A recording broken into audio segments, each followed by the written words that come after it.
ชาติลาวลาวเอ้ยลาวจงรักกันทุกสันสนเผ่าลาวใต้กันลา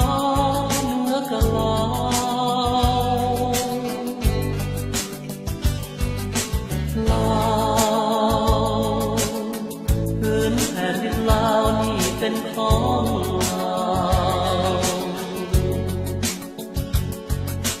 ลาว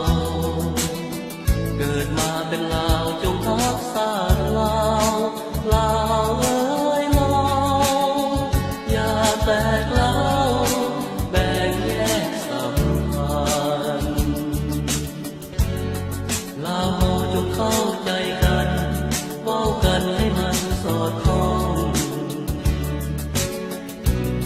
ช่วยกันหาทางแก้ไขสิ่งใดที่ยังค้างห้องอยู่นั้นอย่าได้เอาเปรียบเอารัดให้คิดว่าเราเป็นชาติเดียวกันลาวเอ้ยลาวจงรักกันให้มันยืนยาว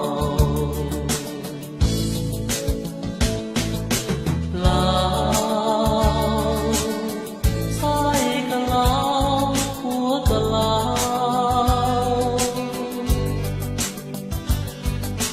ลาว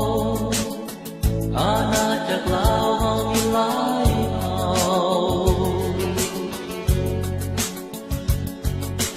ลาวเกิดมาเป็นลาวเลือเสื้อลาวลาวเอ้ยลาวจงรักกันมั่นคงถาวร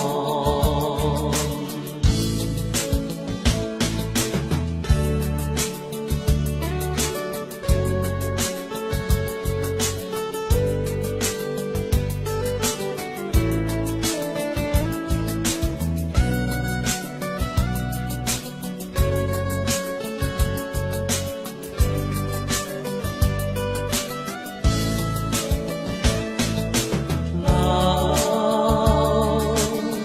ใส่กันลาวหัวกันลาวลาวอาณาจักรลา